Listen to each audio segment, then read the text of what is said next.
Now we're ready to turn the page on a new era. Unifor, they call this, 1450 to 1750. It's really the modern era, or at least the beginning, because the world becomes much more interconnected. So let's jump right in here. So, Europeans in Age of Discovery um, ventured into the New World. And the New World was the Americans because nobody really knew it existed prior to Columbus's discovery. Although some would claim Leif Erikson, or if you watch the History Channel, they say even the Vikings or the Irish or maybe even Zheng He discovered it, but I don't know.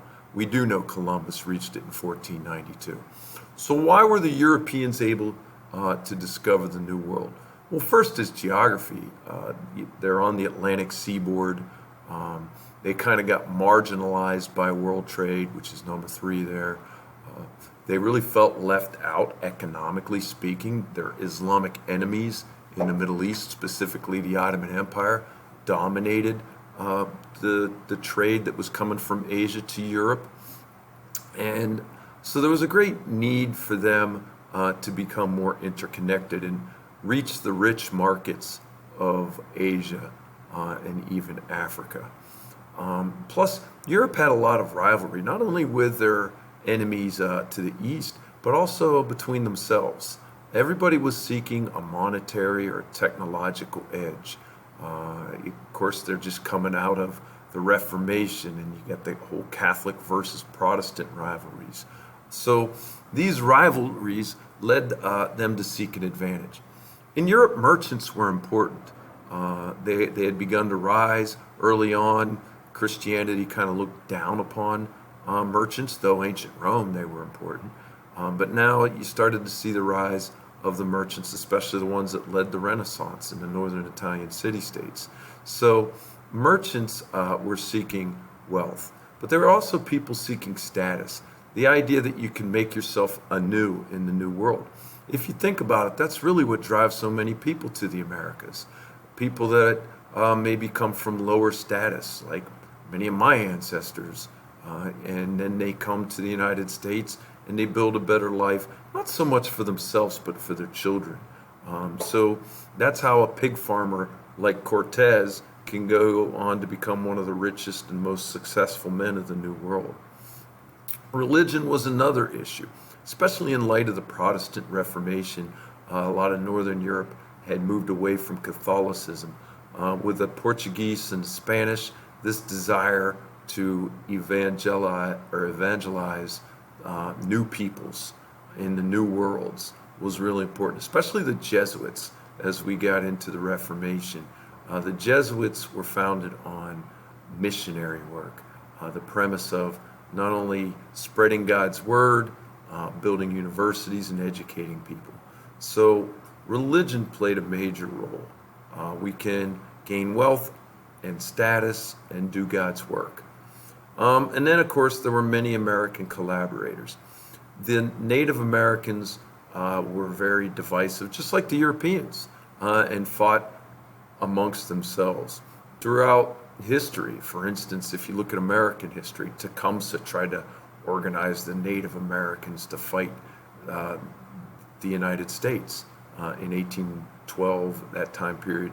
It wasn't very successful because old rivalries divided the Native Americans. For instance, the Sioux hated the Pawnee, who hated the Comanche, who hated it, and so on and so forth. And it was the same way in Mexico or any of the other regions the Europeans arrived.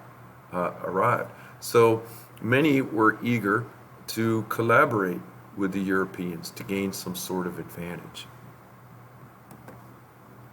Here you see some of the cool New World crops, like potatoes. I had a Peruvian girl once told me in Peru you can find like 800 types of potatoes, whereas in Food Line you can find maybe 4. There you see a Jesuit. You know, he's a Jesuit because he's wearing black. He's preaching God's words to the people.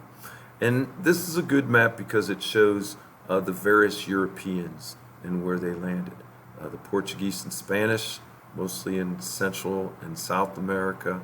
Then you see England and France in North America. The Dutch were also highly involved in various territories. Well, what was the end result?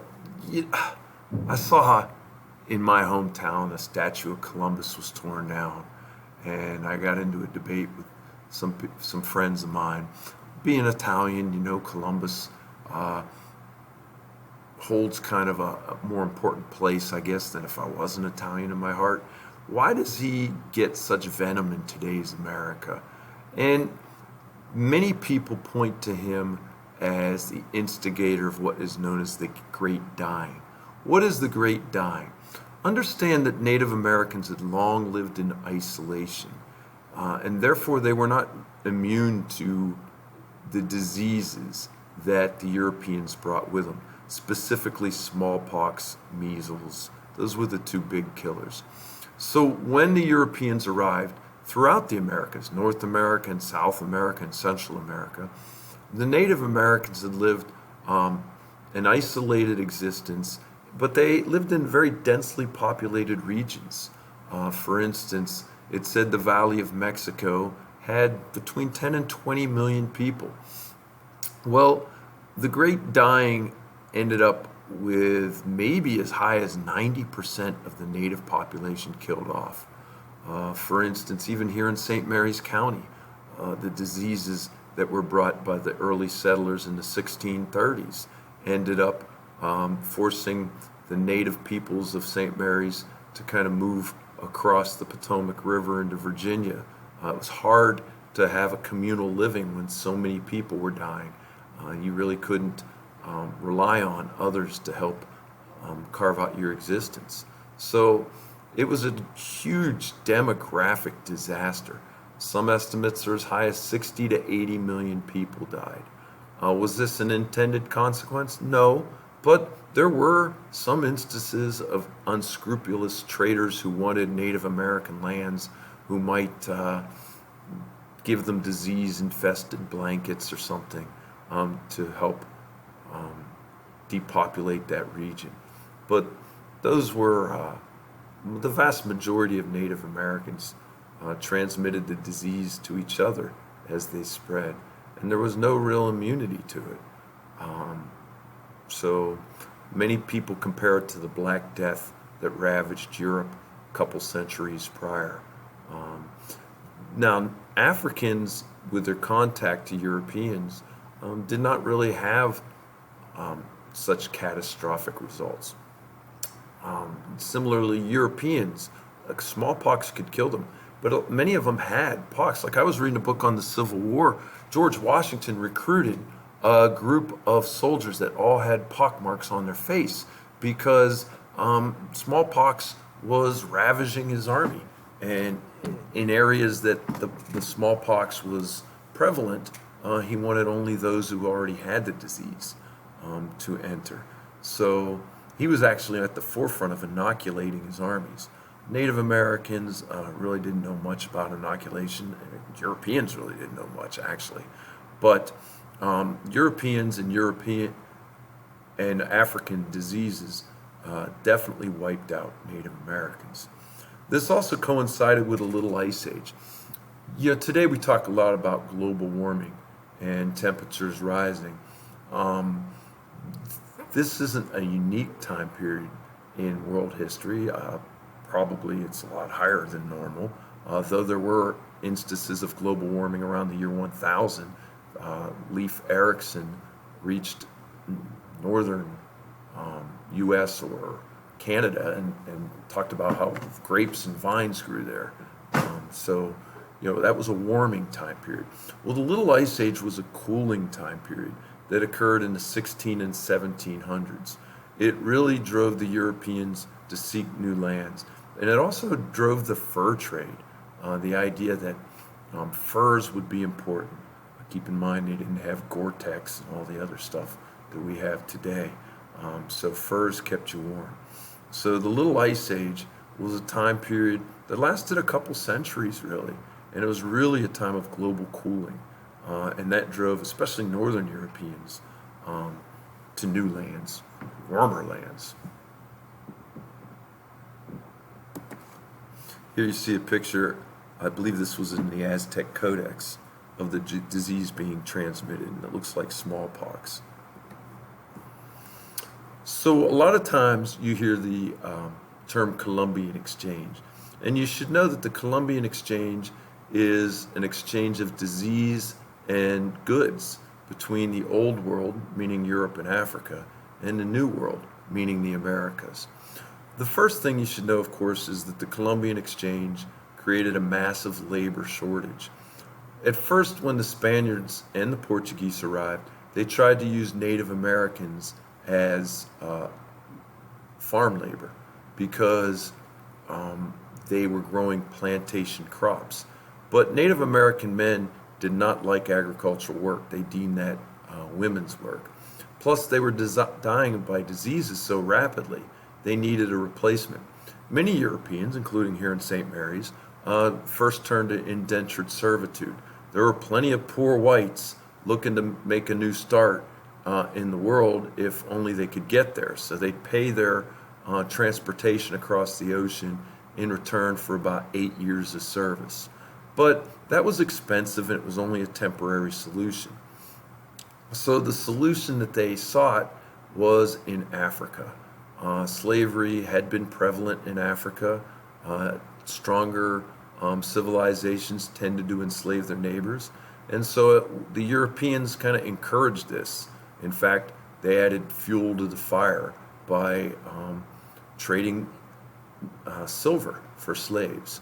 And these Africans created migrant slave communities and new societies. If you think today about Jamaican or Brazilian or even United States civilization, it's hard to imagine it without Africans. So much of what they brought, their culture, their food, their way of life, has kind of synthesized with European and native cultures to create the American culture. American food crops would fuel the expansion of populations not only in Europe but in Africa to help replace a lot of the people, more than 12 million Africans that were shipped across the Atlantic, and also China. It led to the big population explosion, specifically corn, maize, potatoes, high caloric food that are easy to grow in less hospitable areas. And then you have American stimulants like tobacco, like even coca, and chocolate's one as well, that would make their ways to the Americas. Chocolate was normally the Spanish drink. The Dutch were more into coffee that they got from like Indonesia. And of course the British were into tea that they got from their colony in India. So the exchange with the Americas, you saw from Europe and Africa to the Americas went a lot of different crops, like wheat, so many different crops, fruit trees, but a big one would be livestock, chickens, pigs, horses, cows. Many of these were disease bearing, and if you think about it, really the only domesticated animal that went from the Americas to Europe was the turkey. That was pretty much it.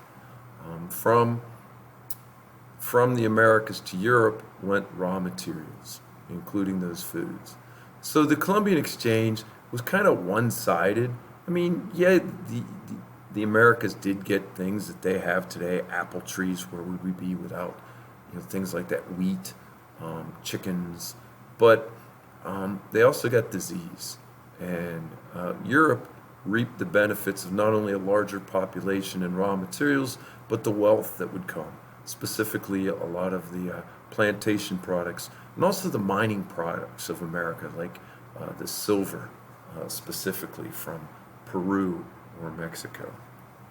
And here you see, that's Malinche, kind of a controversial figure, the female. She's there with Cortez. She was a Native American who was a slave of the Aztecs, was given to the Spanish by the Aztecs, and